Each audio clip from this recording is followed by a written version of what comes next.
Assalamualaikum warahmatullahi wabarakatuh. Selamat datang lagi sahabat di channel One Opini dimanapun Anda berada saat ini.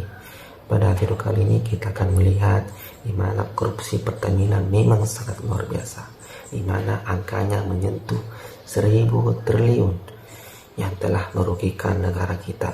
Dan kemarin penyidik dari kejaksaan berhasil menemukan sebuah ruangan yang dimana berangkas-berangkas kotak dan koper-koper berisi uang ratusan miliar, ratusan triliun yang diduga hasil maling-maling dari Pertamina, hasil oplosan yang dimana telah membodohi rakyat Indonesia. Nah, tak perlu lama-lama sahabat, kita lihat dan dengarkan videonya berikut ini. Terbongkar, ini adalah tempat maling-maling itu menyimpan uang. Ini berangkasnya. Dan ini kejaksaan membuka pintu. Coba kita lihat. Ada beberapa petugas TNI dan kejaksaan memasuki ruangan. Oke, ada beberapa kotak dan koper. Itu kejaksaannya, guys. Ya. Astagfirullahaladzim. Uang itu, Pak.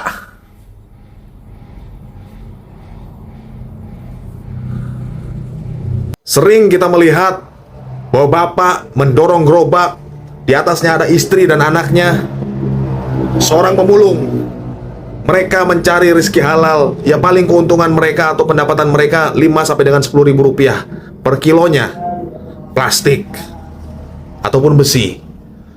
Nah, ini ada direktur utama. Anda bayangkan gajinya berapa?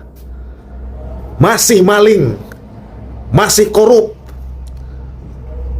Kami mendukung penuh pemerintahan Pak Prabowo Subianto membredel maling-maling, garong-garong di negara ini.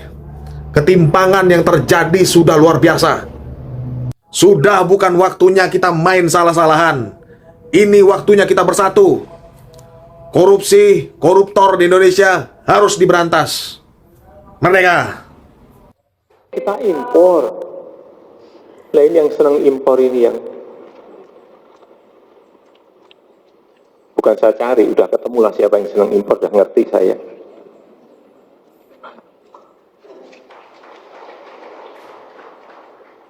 Hanya perlu saya ingatkan bolak-balik, hati-hati. Kamu hati-hati. Saya ikuti kamu. Jangan menghalangi orang ingin membuat batu bara menjadi gas. Gara-gara kamu senang impor gas. Kalau ini bisa dibikin, ya udah, nggak ada impor gas lagi. Lah saya kerja apa, Pak? Ya urusanmu, kamu udah lama menikmati ini.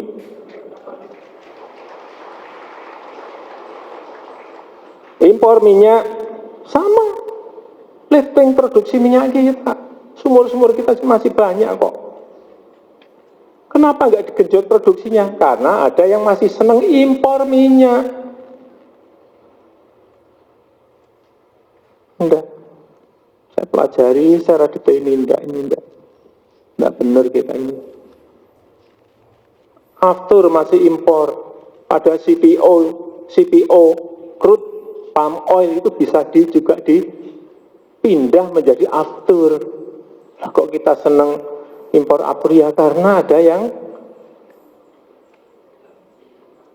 hobinya impor. Karena apa? Untungnya gede.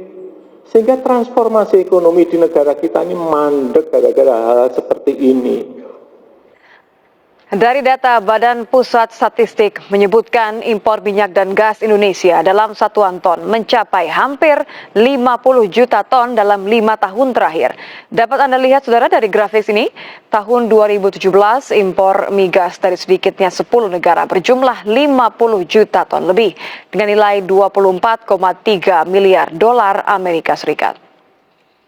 Kalian tahu nggak, tahun 2014 ada kasus mafia BBM yang sama fenomenalnya kayak kasus Pertamina sekarang. Di tahun 2014, ada skandal heboh soal suap dan mafia migas di PT Pertamina Energy Trading Limited atau PT Petral. Skandal ini terbongkar setelah audit forensik mengungkap anomali dalam pengadaan minyak tahun 2012 sampai 2014. Jaringan mafia ini menguasai kontrak suplai minyak sejumlah 250 triliun. Mereka menguasai sistem, mempermainkan harga, dan mengeruk keuntungan yang begitu besar, sedangkan negara dan rakyat menanggung kerugian. Modusnya ada dua. Pertama, para tersangka membantu perusahaan swasta memenangkan tender pengadaan minyak untuk Pertamina dengan cara curang. Mereka menggunakan nama NOC atau National Oil Company supaya seolah-olah minyak dibeli dari perusahaan negara agar memenuhi syarat pengadaan. Padahal aslinya dari perusahaan swasta yang udah kong kali kong. Kedua, mafia migas ini memanfaatkan kebocoran informasi di internal Pertamina. Sebelum tender pengadaan minyak diumumkan, informan dari dalam PT Petral membocorkan detailnya ke pihak tertentu. Mereka kemudian mengatur harga dan pemenang tender supaya keuntungan bisa dimonopoli. Akhirnya harga minyak jadi lebih mahal dari seharusnya dan keuntungan hanya jatuh kepada orang-orang tertentu. Salah satu tokoh sentral di balik skandal ini adalah Riza Khalid yang dikenal sebagai The Gasoline Godfather. Mantan Menteri ESDM Sudirman Said mengatakan bahwa proses hukum kasus Petral ini nggak pernah benar-benar tuntas. Petral memang sudah resmi dibubarkan tahun 2015, tapi jejak mafianya masih belum terungkap. Harapan sempat muncul di tahun 2019 ketika Bambang Irianto, mantan dirut Petral, ditetapkan sebagai tersangka. Namun kasus ini kembali tenggelam. Sempat muncul lagi tahun 2024 saat KPK memeriksa saksi, tapi hingga kini kasusnya masih senyap tanpa kejelasan. Pertamina masih jadi pemain utama di industri BBM Indonesia. Artinya, wilayah ini sangat rentan permainan mafia. Kini, pada kasus terbaru korupsi Pertamina Patraniaga sejumlah hampir 1 kuadriliun, nama anak dari Riza Khalid, yaitu Muhammad Keri Adriato Riza, muncul sebagai tersangka. Begitu juga dengan Rifa Siahaan, dirut PT Pertamina Patraniaga dulu pernah bekerja di Petral. Jadi meskipun Petral bubar, sistemnya masih dipakai hanya dengan aktor yang baru. Korupsi di sektor migas ini terjadi karena celah permainan kotor yang terus dibiarkan. Sampai kapan negara kita mau dirugiin terus hanya untuk kepentingan sekelompok orang? Pihak yang sepertinya tidak suka dengan PDI Perjuangan dan tidak suka dengan Ahok. Hai Bang, ini bukan soal suka tidak suka sama PDIP dan Ahok. Ini masalahnya yang merugikan negara.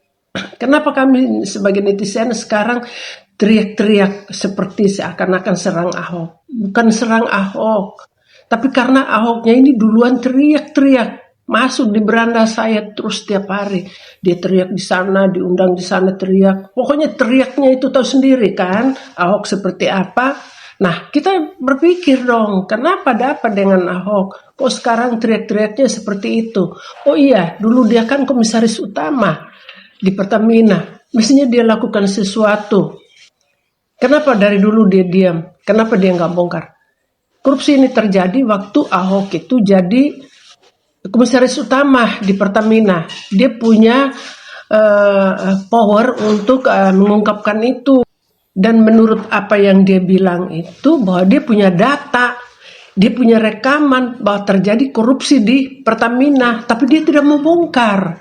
Terus abang bilang, kenapa Ahok tidak bongkar? Karena ada undang-undang yang mengaturnya atau apalah itu di Pertamina. Kalau dia bongkar nanti dia kena sanksi. Ya nggak begitu. Sekarang ini abang udah dirampok rumahnya. Ini udah parah. Udah stadium 4. Masa nggak keluar dari rumah supaya tetangga tahu? Masa nggak mau teriak-teriak? Masa nggak mau lapor ke polisi? Tunggu dulu sampai habis. Sampai semua kejadian itu menimpa orang lain lagi. Nggak mau dicegah. Abang ini nggak bisa begitu. Ini bukan soal kita suka nggak suka sama PDIP dan Ahok. Tapi karena Ahok itu teriak-teriak di luar seakan-akan dia itu cuci tangan. Tahu kan? Kami ini Bang memang bukan orang hukum. Tapi kami pakai logika gitu loh. Bukan karena kami nggak suka sama Ahok. Saya ini pendukung Ahok berat, senang dengan kinerjanya Ahok. Tapi caranya di itu kok tiba-tiba korupsi di Pertamina dibongkar oleh Kejaksaan Agung, terus dia muncul. Ada apa dengan dia? Terus kebohongan Ahok berikutnya adalah dia bilang kalau dia jadi dirut dia pasti pecat-pecatin orang itu. Nggak akan kejadian seperti ini. Lah, jejak digital itu nggak akan pernah hilang Bang. Dia itu udah kata dia sendiri ya, udah pernah dipanggil Jokowi untuk dijadikan dirut. Tapi dia lebih senang jadi komisaris utama sekarang. Dia bisa main golf, dia bisa jalan-jalan, pokoknya segala macam hobinya dia bisa lakukan. Ada uang dan ada waktu. Kalau jadi dirut kan repot, dia nggak punya waktu.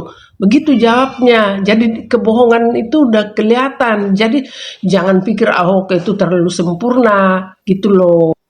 Jadi abang boleh bela Ahok tapi nggak gitu-gitu juga. Lihat permasalahannya. Ya.